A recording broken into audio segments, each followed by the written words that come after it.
हनुमानगढ़ के गांव रोडावली के राजकीय उच्च माध्यमिक स्कूल में दलित बच्चे के साथ फिर टीचर ने की मारपीट। एक सप्ताह में हनुमानगढ़ जिले में आया तीसरा मामला। हनुमानगढ़ जिले में विद्यालयों में बच्चों से मारपीट के मामले लगातार सामने आ रहे हैं। एक सप्ताह में ही तीसरी बार हनुमानगढ़ जिले के गांव रोडावली के राजकीय उच्च माध्यमिक विद्यालय में कक्षा 7वीं की एक दलित बच्ची से स्कूल के अध्यापिका द्वारा मारपीट का मामला सामने आया है। इस संदर्भ में हनुमानगढ़ जंक्शन थाने में मुकदमा दर्ज होने के बाद बुधवार को बाल कल्याण समिति के अध्यक्ष जितेंद्र गोयल विद्यालय पहुंचे और समिति अध्यक्ष जितेंद्र गोयल और DSP SC/ST cell Arun Kumar ने बच्ची से पूछताछ की। समिति अध्यक्ष गोयल के अनुसार बच्ची ने बताया कि उसको पाठ याद नहीं था। इस पर अध्यापिका ने डंडे और थप्पड़ों से उसकी पिटाई की और जाति सूचक शब्दों का उपयोग किया। इस संदर्भ में समिति अध्यक्ष गोयल ने बताया कि बच्ची से जांच के आधार पर समिति अपनी कार्रवाई करेगी। वहीं स्कूल प्रशासन का कहना था कि इस संदर्भ में जो कि कोई मारपीट नहीं हुई है।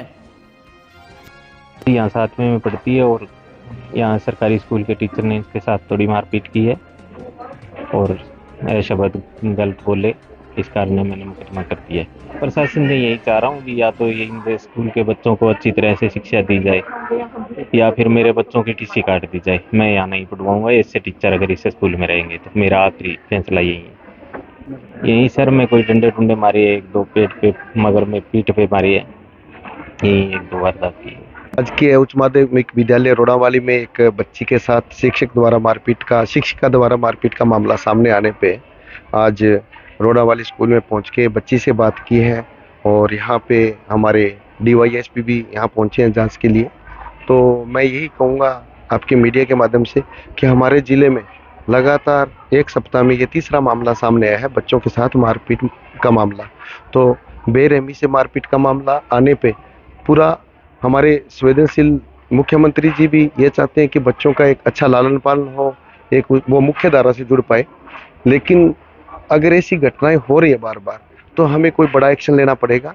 मैं यही कहूँगा शिक्षकों को कि आप बच्चों के जो अध्ययनरत बच्चे हैं उसके आप मुख्य गार्जियन आप ही हो, तो आप बच्चों को अगर कोई बच्चा बाल-मन गलती कर भी देता है उसे समझाइश के द्वारा सुधार करने की कोशिश करें। इस तरह से बेरहमी से मारपीट करोगे तो मैं समझता हूँ कि राज्य सरकार को और हमारी CWC को और प्रशासन को कोई बड़ा एक्शन लेना पड़ेगा। मारपीट का तो जी ऐसे है कि मारपीट तो नहीं हुई है। वो मैडम ने याद करने के लिए बच्ची को बोला था कि याद नहीं करके आई हो आप, तो मैडम ने भी बोला मैडम मैंने नहीं मारा। ये तो आरोप तो क्या करें, वो आज मैडम भी छुट्टी पे हैं तो उनसे भी अब मुझे फ़ोन पे ही पूछ रही हूँ, बात कर रही हूँ। और ऐसा कुछ नहीं, हम बच्चों की बाकायदा काउंसलिंग करते रहते हैं, बच्चों के पेरेंट्स से बात करते रहते हैं। तो जब से मैंने ज्वाइन किया ऐसा कोई मैटर नहीं हुआ। ये पहली बार ही ऐसे अनीता जी हमारे इंचार्ज थे, मैं गई हुई थी, तो ऐसा कुछ नहीं है। हमेशा ही ध्यान रखा जाता है बच्चों का। सर ऐसा तो कुछ नहीं है कि कोई टीचर भी किसी भी बच्चे को कभी भी मारता नहीं है, क्योंकि हमें विशेष ध्यान हम बच्चों का रखते हैं और कोई इनकी प्रॉब्लम्स होती है वो भी सुनते हैं, इनके घर पे फ़ोन भी करते हैं, इनके पेरेंट्स से भी कांटेक्ट करने की हमारी पूरी कोशिश रहती है। कोई समस्या हो हम पहले पेरेंट्स को बताते हैं। और कोई भी टीचर मारेगा, क्यों मारेगा बच्चों को, क्योंकि हम यहाँ मारने तो नहीं आते हैं, पढ़ाने आते हैं। कल मैं अपनी क्लास में ही थी 4th पीरियड में, कोई ऐसी बात मेरे सामने नहीं आई है कि किसी टीचर ने मारा है। वो तो ये पेरेंट्स आए हैं तो इन्होंने कहा है और इन्होंने हमारी बात भी सुनी नहीं है। अगर वो आराम से सुनते तो कुछ समस्या का पता चलता। हमारे सामने तो सर ये बात आई नहीं है कि मैडम ने मारा है या नहीं। बच्चे भी मना कर रहे हैं, क्लास के बच्चे भी मना कर रहे हैं कि नहीं मारा है। हाँ जी सर, वो तो करेंगे ही। अपने मैडम आ जाते हैं तो बच्चों के सामने और सब बात क्लियर करने की कोशिश हमारी पूरी रहेगी सर। रोडावाली स्कूल का मामला है।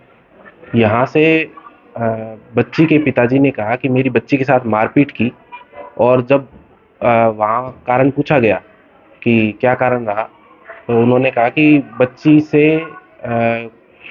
कोई पाठ के बारे में पूछा गया था तो वो पाठ उसको दिया नहीं हुआ था पढ़ने के लिए, लेकिन अगला पाठ पूछ लिया उससे, तो उसके साथ मारपीट की बच्ची के साथ डंडे से।